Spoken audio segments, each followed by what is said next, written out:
hati-hati ya, makanya saya tuh nggak suka ada kakak-kakaan, adik-adikan, apa segala macam. Yang ayangan. Apalagi itu guru akhirnya berkorban buat orang lain yang akhirnya kita nggak paham ya. Baik, kita lupain itu. Baik, guru traveling, biasanya harus nggak sih kita milih teman siapa aja yang bisa diajak traveling? Terus kalau misalnya di lokasi, biasanya kita ketemu teman baru tuh. Boleh nggak kita milih juga? Silakan ya Habibi. Akhir afwan, ya Habibi, ya Ustadz Syam, Ustadz Maulana. Bismillahirrahmanirrahim. Allahumma salli ala Sayyidina Muhammad wa ala ali Sayyidina Muhammad. Al-mar'u ala dini khalilih falyanzur ahadukum man yukhalil. Di sini jelas bahwasanya keadaan agama seseorang itu dilihat daripada keadaan agama temannya, kerabatnya. Maka diwajibkan, kalimat ini digaris bawahin. Diwajibkan bagi kita memiliki teman yang sangat dekat dengan kita adalah teman yang baik. Teman yang berada di dalam jalan dan ridhonya Allah Subhanahu wa taala. Dan teman tersebut mengajak kita kepada kebaikan. Atau bahkan kita mengajak teman kita berada di dalam kebaikan. Antara dua pilihan, mengajak teman kita dalam kebaikan atau kita mengikuti teman kita dalam kebaikan. Di mana posisi kita? Kalau posisi kita sebagai hamba Allah yang bertakwa kepada Allah, yang dekat sama Allah, yang sholatnya alhamdulillah baik, yang ngajinya alhamdulillah bagus, rajin ke majelis salim, rajin menuntut ilmunya Allah Subhanahu wa taala, maka kita mengajak teman kita berada dalam kebaikan. Ketika kita di posisi yang susah ke masjid, susah ke musola, susah ke majelis taklim, susah berada dengan orang-orang yang soleh, maka carilah teman kita, teman yang rajin sholatnya, rajin ibadahnya. Insya Allah kita akan ketularan jauh lebih baik lagi. Dan kita berharap ya Allah, dalam setiap saya pergi, kemanapun kita pergi, maka kita harus mencari teman yang baik. Mencari saudara yang baik untuk mengantarkan kita, membawa kita. Karena apa? Karena kalau kita berada di dalam lingkungan, di dalam teman yang traveling kita, perjalanan kita, dia adalah ahli ibadah. Sekurang-kurangnya ada doa dia mau jalan. Sekurang-kurangnya, ya kan? Waktunya sholat dia berhenti tempat sholat. Sekurang-kurangnya dia lagi ngaji, kita dengerin apa yang lagi dia baca. Ini teman Masya Allah, ini teman yang luar biasa. La haula wala quwata illa billahil aliyil azim. Tidak ada upaya kecuali dengan kekuatan Allah Subhanahu wa taala. Tidak ada pertolongan kecuali dengan pertolongan Allah. Tidak ada kenikmatan kecuali kenikmatan tersebut Allah berikan kepada kita. Allah anugerahkan kepada kita ketika kita mau mencari kenikmatan. Bagaimana mencari kenikmatan? Salah satunya berteman dengan orang yang baik. Kalau kita berteman dengan mereka yang parfumnya bagus, minyak wanginya enak, ya kan? Itu seolah-olah ya kan kita berteman dengan mereka, wanginya tuh nempel. Ya kan masuk kepada kita. Kalau kita berteman dengan orang yang lingkungannya pandai besi, picirkannya itu pasti dapat. Ya kan? Atau cipratannya pasti dapat. Atau dia biasa main di tukang yang biasa jaga bensin.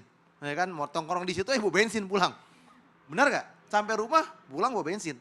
Ketika kalian memiliki lingkungan yang baik, yang dekat dengan Allah Subhanahu wa taala, yang mereka ada dalam satu kebaikan, maka niscaya insya Allah ketularan kebaikan tersebut. Bermain dengan Ustadz Syam, bermain dengan Ustadz Maulana, bermain dengan Bang Ali. Insya Allah apa? Berada dengan orang-orang yang baik, bismillah. Karena apa? Mereka berada dalam lingkungan orang-orang yang berada dalam satu kebaikan. Ketika kita salah teman yang tukang nyinyirin, teman yang tukang gibah, teman yang tukang adu domba, celaka 15. 15 saya deh, 11. Banyak banget sekarang. Biar waspada ya. Tepuk tangan dulu yuk. Aduh, ya benar banget ya. Kita boleh milih. Kenapa? Karena teman kita akan mempengaruhi diri kita. Belum tentu kita bisa mempengaruhinya ya. Nah, baik sekarang kita masuk ke dalam segmen Tanya Dong Ustadz. Kami semua tanya dong Ustadz. Iya, siapa yang mau nanya? Oh ini dia nih. Aduh ibu maafin saya lupa ngambil mic-nya. Silakan ibu, namanya siapa, tinggalnya di mana, bedaknya nomor berapa? Gaya. Assalamualaikum warahmatullahi wabarakatuh. Waalaikumsalam. Tanya dong Ustadz. Iya siap. Perkenalkan nama saya Nina Ruhana dari Langgar Uswatun Hasanah, Desa Sukaurip, Balongan, Indramayu. Tepuk tangan dulu yuk. Indramayu. Silakan ibu. Saya mau bertanya kepada Ustadz Maulana. Ya Ibu. Begini Ustadz, katanya kalau traveling itu harus dipimpin. Ya. Tapi kadang suka nggak adil. Yeah. Jadi kitanya pengen kemana, Yeah. dianya pengen Iya kemana. benar-benar. Ya. Jadi kadang nggak suka kalau traveling itu dipimpin. Gimana dong Ustadz? Oke. Terima kasih. Assalamualaikum warahmatullahi Rombongan. wabarakatuh. Waalaikumsalam warahmatullahi wabarakatuh. Ketika perjalanan tadi sudah dibahas oleh Habib Usman bahwa perjalanan itu harus rombongan. Jangan sendiri-sendiri. Karena kalau perjalanan rombongan enak. Dapat diskon ya. Ya. Maka ketika kita traveling harus mengangkat satu orang untuk jadi pemimpin. Untuk bertanggung jawab. Siapa yang dipilih? Yang amanah. Siapa yang dipilih? Yang tahu lokasi. Siapa yang dipilih? Yang sudah berpengalaman perjalanan. Dan yang punya kasih sayang. Karena kenapa? Jikalau kita mengadakan rombongan itu harusnya dari 3 orang itu harus hendaklah mengangkat salah seorang dari mereka untuk menjadi ketua rombongan. Jangan yang otoriter. Kalau mau bisa. Yang penuh kasih sayang. Yang bisa jadi teladan. Yang peduli. Makanya kalau pemimpin dia duluan makan. Semua makan supaya ikut makan. Nanti dia yang terakhir berhenti makan. Ya, naik di perahu, naik di mobil, dia yang duluan naik supaya ikut semua. Nanti pada saat turun dia paling terakhir karena dia yang bayar. Betul tidak? Nah, mastiin semuanya makan. Jadi kalau makan itu saya selalu diajarin oleh guru saya, makan pertama sehingga semua ikut makan. Karena tidak mungkin orang jangan makan mendahului pimpinan. Tidak boleh. Jadi yang salah bawahannya lagi, anggotanya. Nanti selesai makan, semua makan. Jadi makan-makan aja. Cemil-cemilan, padahal kan sudah makan. Tapi lihat semua, udah masuk semua aman. Kemarin juga begitu, waktu kemarin saya berangkat haji. Masuk tenda, Ustaz masuk. Iya ntar, masuk semua dulu. Pasti semua udah masuk, baru masuk. Oh itu pemimpin Masya Allah. Harus begitu, walaupun kita tidak ditunjuk. Tapi kan kita turun leadernya ya. Iya. Jiwa pemimpinnya harus ada ya Masya Allah. Jadi nggak semua pemimpin ngeselin Ibu ya. Baik tepuk tangan dulu yuk. Dan kita lanjutin. Siapa lagi yang mau nanya? Bapak mau nanya bapaknya deh kalau gitu deh. Ya silakan guru. Nah. Bismillahirrahmanirrahim. Assalamualaikum warahmatullahi wabarakatuh. Waalaikumsalam warahmatullahi wabarakatuh. Kenalan, saya dari Pardimin dari Skorip, Balongan, Indramayu. Indramayu. Tepuk tangan Masya dulu. Silakan pertanyaannya Pak. Saya mau nanya ke Ustadz Sam. Ya Pak. Deketin lagi maafin. Ya. Traveling itu kalau mau traveling katanya harus ngomong ke tetangga gitu.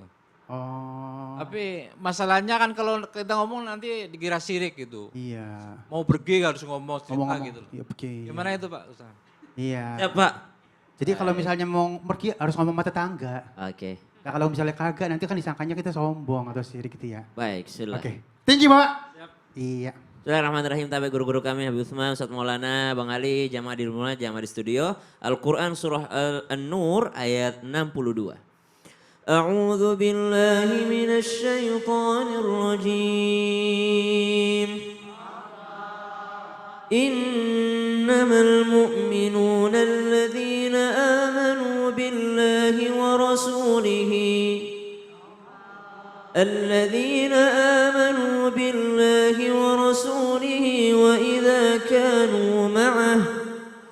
وإذا كانوا معه على أمر جامع لم يذهبوا حتى يستأذنوه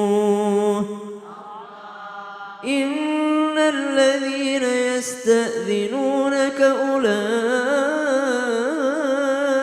الذين يؤمنون بالله ورسوله فإذا استأذنوك لبعض شأنهم فأذن لمن شئت منهم واستغفر لهم الله إن الله غفور رحيم. tertuang pada ayat ini di mana salah satu akhlak daripada para sahabat Nabi SAW radhiyallahu anhum ajma'in, mereka ketika hendak meninggalkan Nabi SAW mereka meminta izin ataupun berpamitan kepada baginda Nabi SAW. Maka di dalam ajaran agama kita ada juga yang disebut dengan berpamitan atau ngobrol atau sekedar memberitahukan kepada tetangga. Kalau urusan syirik, syirik itu bahasa sini aja ya, bahasa sini. Karena kalau bahasa Arab syirik itu menyekutukan Allah. Tapi kalau bahasa kita bilang syirik itu sebenarnya iri dengki gitu. Khawatir orang iri dengki kalau kita ngomong gitu. Masa setiap mau jalan-jalan ngomong, mau pengen dibilang banget sih pengen jalan-jalan. Misal ibu mau ke sini, besok kita mau ke Islam itu indah, titip rumah ya. Kan tidak semua hati orang senang melihat orang senang. Dan itu kita bisa ukur Bu. Sebenarnya kita bisa ukur. Misalnya ada orang yang mau berangkat umroh, dia mengadakan walimatus safar. Maka tergantung niat yang mengadakan walimatus safar itu. Itu kan sudah pamit namanya sama tetangga. Kalau dia mengadakan walimatus safar. Ada orang yang mengadakan walimatus safar secara berlebih-lebihan sehingga memang membuat tetangganya iri. Dan dengki, bahasa kita bilangnya syirik. Maka kita bisa mengukur itu. Bagaimana bahasa kita sehingga tidak membuat orang lain tidak senang melihat kita senang. Kemudian yang kedua, kalau dekat gimana Ustaz? Masa ke pasar doang harus pamit? Masa ke sini? Kalau perjalanan tersebut adalah perjalanan yang sudah sering dilakukan, misal antar anak sekolah apa segala macam, maka boleh untuk tidak ngomong ke tetangga. Tapi kalau perjalanan tersebut adalah perjalanan yang jauh dan mungkin kita membutuhkan daripada bantuan tetangga. Misal, tolong dilihatin rumah saya soalnya banyak paket yang datang. Biasanya kan gitu, habis traveling 2 hari, pulang-pulang udah numpuk depan pintu paketnya. Nah, minta tolong kalau nanti ada paket yang datang itu belum dibayar. Saya COD soalnya. Subhanallah. Maka titip kepada tetangga. Kemudian ada sunnah daripada para ulama kita, para salafus saleh, salaf-salaf original ini mengajarkan kepada kita untuk ketika mau keluar rumah itu pamitnya enggak sekedar pamit. Tapi pamitnya menggenggam uang.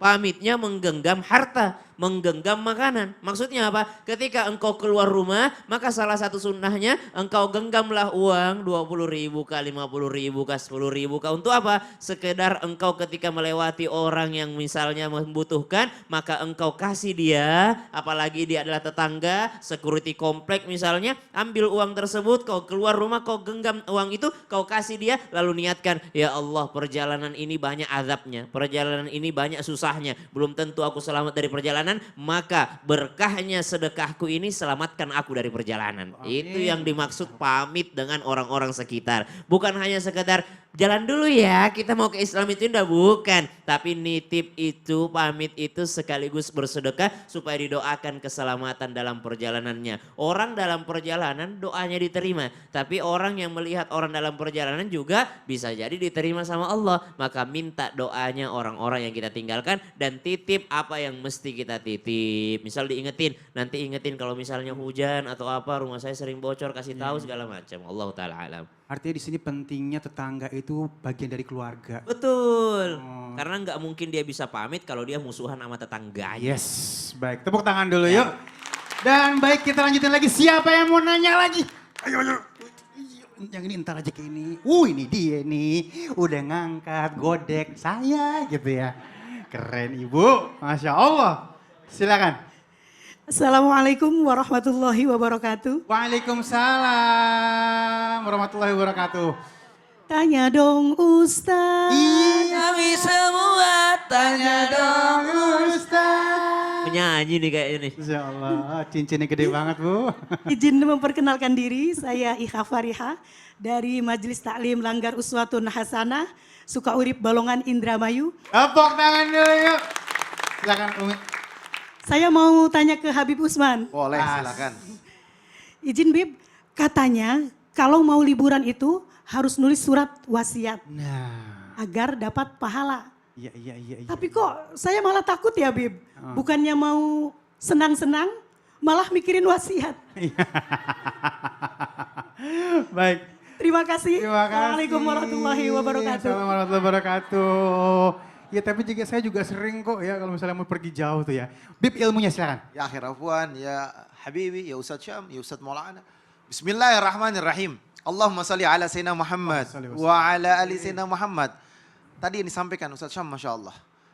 Banyak di antara kita yang nggak paham kemana dia mesti nulis wasiat. Jangan mau pergi sekolah, nganterin sekolah. Atau dia biasa emang pergi ke rumah orang tuanya mampir sebentar. Atau emang biasa dia setiap hari Sabtu atau hari Ahad dia berlibur, ya kan. Habis itu dia pulang, yang udah terbiasa. Yang dia lakukan atau ke rumah keluarganya, saudaranya, temannya. Dia setiap mau berangkat nulis wasiat. Saya berangkat nulis wasiat, enggak gitu.